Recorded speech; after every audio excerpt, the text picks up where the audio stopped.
Idioms के part 1 के बाद अब क्या। तो प्यारे बच्चों मैं बता दूं आपको, आज मैं लेकर के आ गया हूं ईडियम्स का पार्ट 2। जी हाँ, पार्ट 2 के बारे में आज हम बात करने वाले हैं। और आज का ये लेक्चर अपने आप में बहुत ही जानदार, शानदार और बहुत ही प्यारा सा लेक्चर होने वाला है। और आप बहुत कुछ सीखने वाले हो। तो तैयार हो? जी हाँ, अगर आप तैयार हो तो take your pen and paper and get ready और तैयार हो जाइए। चलते हैं आज की क्लास में, बड़े ही अच्छे से मस्ती मजाक से पढ़ेंगे और बहुत ही अच्छे से समझेंगे। जी हाँ, ईडियम्स का पार्ट 2। और एक चीज मैं बताऊं, आप इस लेक्चर को अटेंड करने के बाद ना आप खुद ब खुद तोते की तरह अंग्रेजी बोलने लग जाओगे। जी हाँ, बिल्कुल बिल्कुल तोते की तरह अंग्रेजी बोलने लग जाओगे। और जिस किसी से भी बात करोगे ना वो यही कहेगा, wow your English is very very fantastic. विश्वास नहीं हो रहा तो इस क्लास के एंड तक रहिए और फिर जादू देखिए। तो चलिए शुरू करते हैं पार्ट 2 का सबसे पहला ईडियम्स। जी हाँ, बहुत इंपॉर्टेंट होने वाला है प्यारे बच्चों। तो ईडियम्स के बारे में आज हम बात करने वाले हैं, बड़े अच्छे से समझ करके पढ़ेंगे idioms and phrases. Part 2 previous lecture में मैं पार्ट 1 में आपको 10 ईडियम्स करवा चुका हूं जो डे टू डे लाइफ में बहुत बहुत बहुत ज्यादा यूजफुल होने वाला है। और ये आज का लेक्चर तो और भी जानदार शानदार होने वाला है। सो बी विथ मी, वीडियो के लास्ट तक बने रहो और सीखने का मौका मत गवाओ। तो सबसे पहले देखते हैं पहला ईडियम्स यहाँ पे क्या कह रहा है। To blow once on trumpet, अपने मुंह मियां मिट्ठू बनना। जी हाँ, अपनी तारीफ खुद करना। अपनी तारीफ, कुछ लोग होते हैं ना अपनी अपनी सीखी बघाड़ते कि मैं ऐसा हूं मैं वैसा हूं, तो यही है to blow once on trumpet. जी हाँ, बहुत बार ये एसएससी में है ना, रेलवे में और बहुत सारे कॉम्पिटिटिव एग्जाम्स में आ चुके हैं प्यारे बच्चों। तो पहला हम एग्जाम्पल देखते हैं, वह हमेशा इस बात की शेखी बघाड़ता है। शेखी बघाड़ना कह सकते हैं या अपने मुंह मियां मिट्ठू बनना कह सकते हैं। तो वो इस बात की हमेशा शेखी बघाड़ता है कि वह खेलों में कितना अच्छा है। जी हाँ, अपनी तारीफ स्वयं ही करने लग जाता है। तो लेट्स सी द एग्जाम्पल। चलो एग्जाम्पल देखते हैं।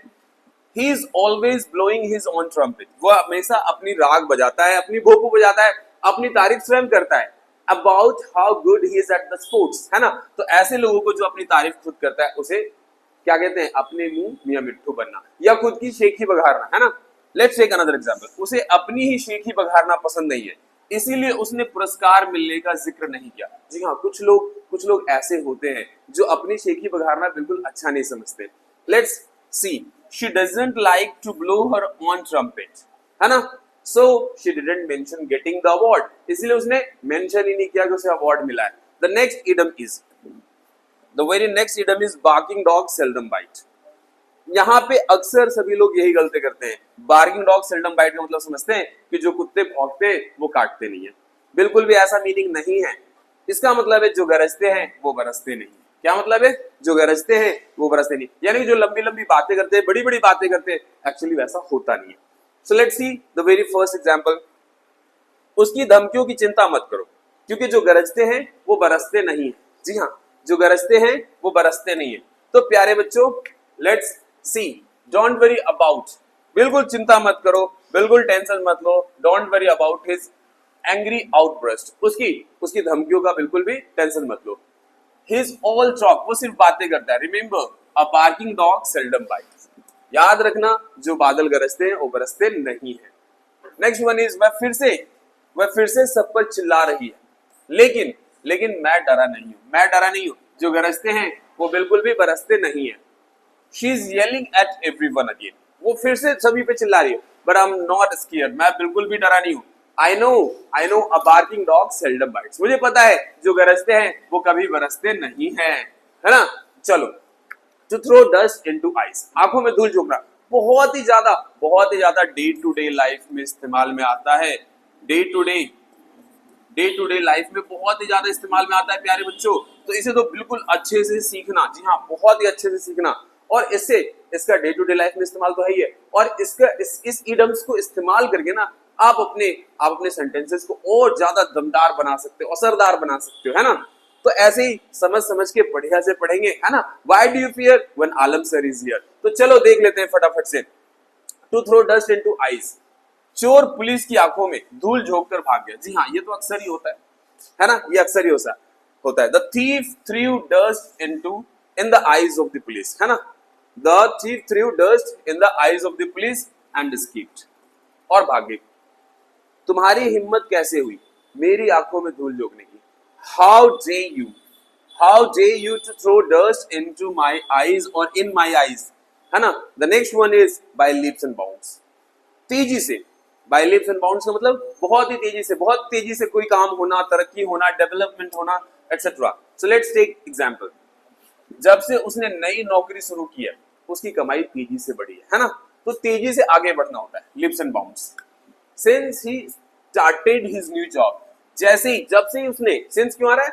क्योंकि सिंस हमें पता है कहाँ आता है, सिंस किसी चीज के बिगिनिंग को दिखाने के लिए, और वो सर्टेन है तब आता है ना? तो since he started his new job, जब से उसने अपनी नई जॉब शुरू करी है ना, his earning have been increasing, उसकी अर्निंग बढ़ती गई है बाय लीप्स एंड बाउंड्स, दिन दुगनी रात चौगनी भी कह सकते हो, या तेजी से बढ़ती गई है। बहस क्लब में शामिल होने के बाद उसका आत्मविश्वास तेजी से बढ़ा है। जी हाँ, यहाँ पे भी बढ़ने की बात हो रही है। Her confidence grew by leaps and bounds, उसका कॉन्फिडेंस बहुत ही तेजी से, बहुत ही तीव्रता से बढ़ा है after she join the debate club. अगला अगला देख ले, नेक्स्ट आइटम्स पक्का। चलो चलो देखते हैं। इन फुल स्विंग, पूरे जोरों पर होना, अपने चरम पर होना। क्या? पूरे जोरों पर होना, अपने चरम पर होना। अब लीप्स एंड बाउंड्स और इन फुल स्विंग्स आपको थोड़ा सा सिमिलैरिटी मिलेगा, लेकिन बड़े ही समझदारी से इस्तेमाल करना, दोनों अलग अलग है। इन फुल स्विंग का मतलब है जब कोई चीज तेजी से बढ़ा और अपने कहां चला गया, चरम स्तर पर चला गया, तब हम इस्तेमाल करेंगे। जैसे शादी की तैयारियां अब पूरे जोरों पर है, जिसमें डेकोरेटर कैटरर दिन रात काम कर रहे हैं, है ना? द वेडिंग प्रिपरेशंस, शादी की तैयारियां are now in full swing, पूरी तेजी पे है। with the decorators and caterers working around the clock। बिल्कुल, working around the clock, working around the clock खुद भी एक ईडम से, working around the clock, working around the clock, इसका मतलब होता है 24 घंटे काम करना, 24 घंटे काम करना, 24 घंटे काम करना। ठीक है प्यारे बच्चों, तो भैया हम देख रहे हैं डेकोरेटर कैटरर सारे के सारे लगे पड़े। नाउ नेक्स्ट एग्जांपल इज छुट्टियों की खरीदारी का मौसम पूरे जोरों पर होने के कारण मॉल में हमेशा भीड़ रहती है। लेट्स सी, चलो देखते हैं।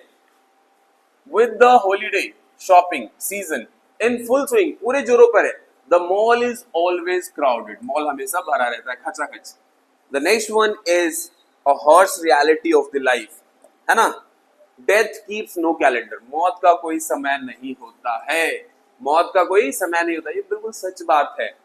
एग्जाम्पल, हमें हर पल का सदुपयोग करना चाहिए। क्यों? क्योंकि मौत का कोई समय नहीं है, कौन जानता है कब किसका मौत हो जाए, है ना?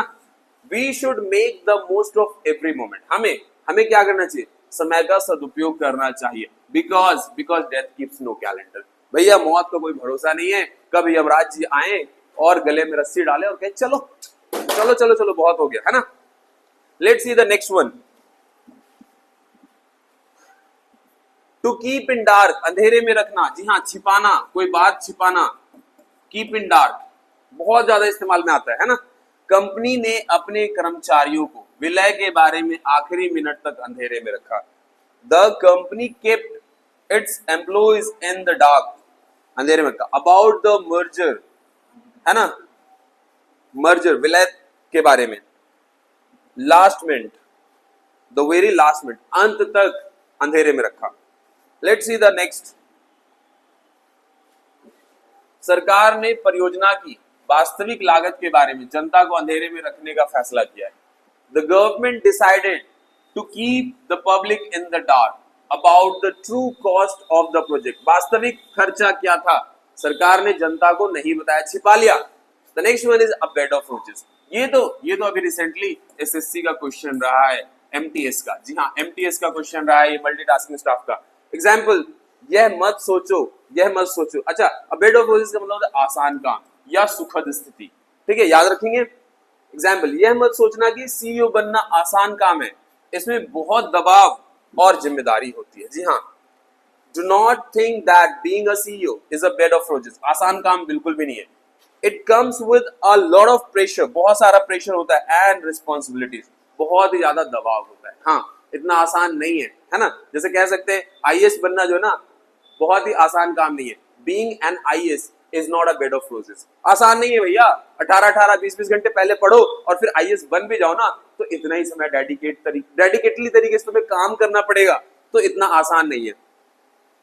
तो एक ऐसे सिचुएशन को दर्शाया जाता है बेड ऑफ रोजेस से जो जहां पे कोई काम इजी ना हो। द नेक्स्ट एग्जांपल इज तलाक के बाद उसका जीवन अब सुखद नहीं रहा।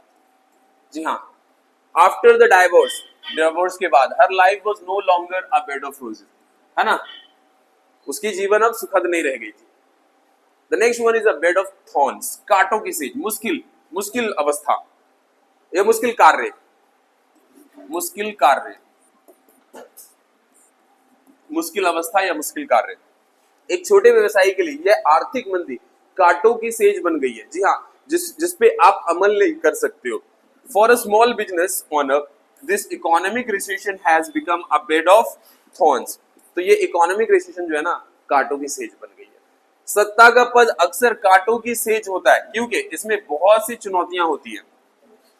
The position of power is often a bed of thorns as it comes with many challenges। बहुत सारे challenges होते हैं, बहुत ही आसान नहीं होता बल्कि बहुत सारे challenges जुड़े होते हैं उसके साथ और उन challenges से होकर के गुजरना पड़ता है।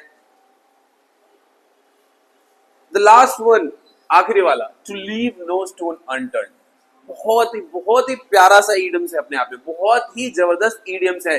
हाँ, कोई कसर नहीं छोड़ना, कोई भी किसी प्रकार का ना कसर ना छोड़ना, यानी कि उस कार्य को करने का हर संभव प्रयास करना, है ना।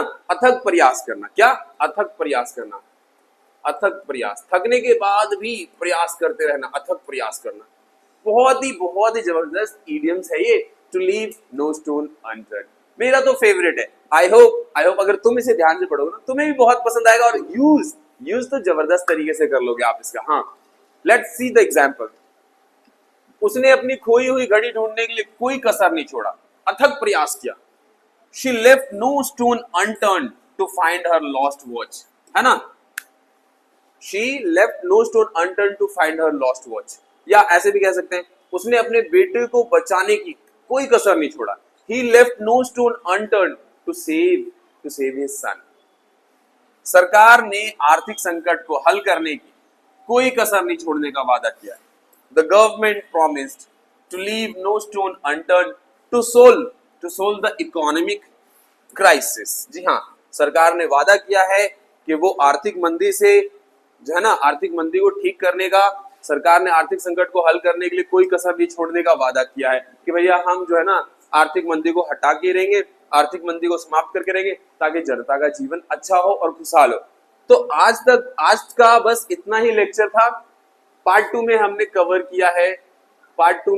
किया 10 idioms and in my next lecture I will bring 10 more idioms और ऐसे ही प्यारे से idioms होंगे जो बहुत ज्यादा यूजफुल होने वाला है आपके लाइफ के लिए, आपके एजुकेशन के लिए। तो अब और अच्छे से आप पढ़ोगे ताकि आपकी ना पढ़ाई में और इंटरेस्ट जगे। तो बहुत ही जल्दी मिलते हैं एक अच्छे से लेक्चर में। See you soon, all the best.